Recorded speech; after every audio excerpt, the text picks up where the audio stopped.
Kenapa? Karena memang tidak ada harapan pemilu ini yang dibilang Mas Slamet tadi, ditanyakan tadi, apa ada harapan pemilu ini bisa melahirkan sebagai pintu masuk perubahan? Sebenarnya nggak ada lagi. Yang tersisa ya ini politik transaksional. Apalagi satu pemilu yang dikawal oleh satu rezim yang berasal dari gorong-gorong, yang memiliki watak pencopetan politik yang luar biasa, copet-copet politik yang luar biasa, tipu-tipu politik. Sudah otomatis lah pemilu ini akan lebih amburadul dari sejarah pemilu manapun di Indonesia. Pemilu 2024 ini kemungkinan dengan begitu bernafsu Jokowi menyatakan intervensi, maka ini menjadi pemilu yang paling buruk. Buruk karena menghabiskan ratusan triliun uang negara, buruk karena disokong oleh partai-partai yang bermental rakus dan pencopet, buruk karena dibiarkan oleh civil society.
Ya Bang Faisal Sekap, waktu masih milik Anda nih Bang Faisal, saya menunggu pembicara yang lain. Bang Faisal, apapun gelombang people power yang Anda tadi lihat, istilahkan tidak hanya sekedar teori, tetapi ini menunggu seperti apa nanti gelombang itu semakin besar, itu pasti akan berhadapan dengan seberapa euforia kontestasi politik itu memang sekarang itu dibangun dengan berbagai kanal. Karena ini di-effort oleh kekuatan yang besar juga, kekuatan kelembagaan negara, kekuatan para penyelenggara negara, kekuatan politisi-politisi yang terlibat ingin mengambil bagian dalam kontestasi politik untuk memberikan harapan yang sama tentang perubahan ke depan seperti apa. Anda melihatnya seperti apa ini kontestasi politik ini nanti pada akhirnya bisa terjadi satu penurunan animo atau penurunan respon dari masyarakat ketika gelombang people power ini memang semakin besar akhirnya terakumulasi, Pak Faisal Sekap. Iya, tadi saya di awal mengatakan kalau boleh kita jujur ya, misal dalam kontestasi itu bisa dilihat 3 calon yang muncul, maka 2 calon itu cenderung menyodorkan diri untuk menjadi boneka kan, yang sementara lagi dipoles oleh istana untuk melanjutkan kekuasaan Jokowi. Dan yang tersisa yang masih samar-samar atau semakin terang ya terlihat itu adalah calon yang mengusung perubahan. Calon yang mengusung perubahan ini kan banyak nama di sana kan. Di antaranya Gatot Nurmantio, Rizal Ramli, Anies Baswedan, dan lain-lain. Dan yang paling siap menurut elektoral yaitu Anies Baswedan. Tapi kan partai-partai yang kemudian tadinya di lingkaran kekuasaan bergabung ke kubu gerakan perubahan atau oposisi, mulai juga mengalami tekanan. begal, jegal, dan intimidasi. Seperti Nasdem lah. Kemudian menyusul ada tekanan juga kan dari Partai Demokrat. PKS mungkin juga menyusul. Nah, oleh sebab itu tadi di awal saya mengatakan, rakyat ini melihat secara nyata, memang ada harapan lewat jalur kontestasi, jalur pemilu formal untuk memperjuangkan gerakan perubahan melalui partisipasi politik yang formal. Tapi karena Presiden Jokowi secara kurang ajar mengatakan cawe-cawe dan atau yang ditegaskan oleh Pak Yusuf Kala melakukan intervensi kan, Presiden bernafsu melakukan intervensi, maka rakyat marah, tidak lagi punya harapan soal pemilu. Karena mereka simpulkan, kalau saya baca di berbagai keragaman kalangan kritis, rakyat menyimpulkan bahwa Jokowi bukan sekedar mengucap untuk mengintervensi pemilu, tapi sudah menyiapkan dan melakukan hal itu. Ditambah lagi boneka-boneka yang didukung oleh istana ini kan mengalami interaksi yang makin terbuka kan dengan para tersangka yang ada di KPK. Misal Ganjar kan mulai ketemu dengan kelompok-kelompok pengusaha-pengusaha, mulai menunjukkan persenyawaan kesiapan dirinya untuk masuk di gelanggang kecurangan pemilu.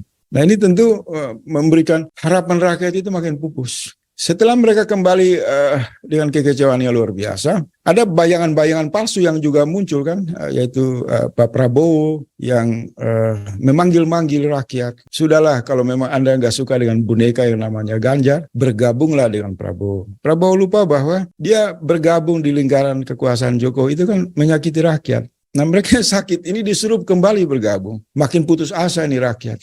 Sementara harapan dari partai oposisi ya pro perubahan ini juga udah terlihat samar-samar kandas. Hanya yang tinggal itu semacam doktrin politiknya itu politik lillahi ta'ala, hasilnya wallahu a'lam bishawab. Kira-kira begitu. Nah di tengah situasi beceknya, kerusakan, ketidakpercayaan publik terhadap sistem kontestasi ini, pemilu ini, maka muncul para orang-orang yang mengetuk pintu langit dan menginjak bumi secara realitas, menyuarakan yang namanya people power. Muncul tiba-tiba itu kan, Pak Amin Rais dari Pak Taufik dan lain-lain kan, dan mendapatkan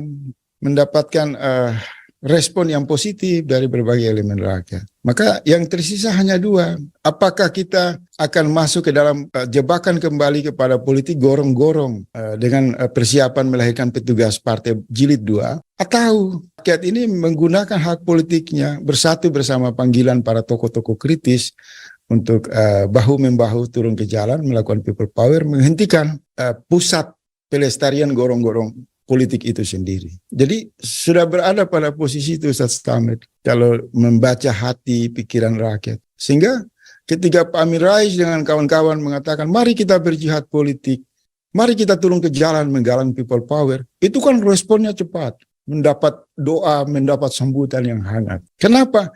Karena memang tidak ada harapan pemilu ini yang dibilang Mas Slamet tadi, ditanyakan tadi, apa ada harapan pemilu ini bisa melahirkan sebagai pintu masuk perubahan? Sebenarnya nggak ada lagi. Yang tersisa ya ini politik transaksional.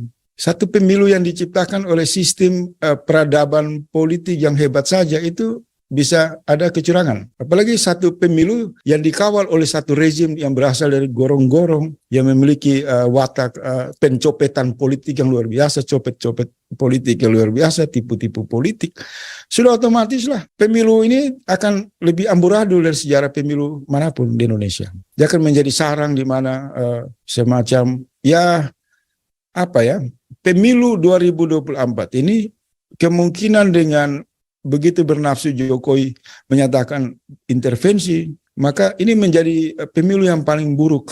Buruk karena menghabiskan ratusan triliun uang negara, buruk karena disokong oleh partai-partai yang bermental rakus dan pencopet, buruk karena dibiarkan oleh civil society. Maka untuk menghentikan buruk itu tidak ada solusi. Untuk memperbaiki pemilu atau berharap partai politik bisa menghalangi kecurangan politik. Cara yang paling bagus itu yang dibuat oleh Pak Amin Rais dan kawan-kawan. Turun ke jalan, melakukan people power. Nah, kalau soal people power, saya di awal sudah tadi menegaskan. Tidak ada lagi bersifat teori. Ini menyangkut perluasan sentrum saja. Kalau mau resonansinya lebih, gelombangnya lebih besar, maka ya dari pertemuan mingguan dibikin dalam pertemuan 2 hari sekali. Dan itu malam hari. Orang kumpul berzikir, kemudian membicarakan langkah-langkah teknis.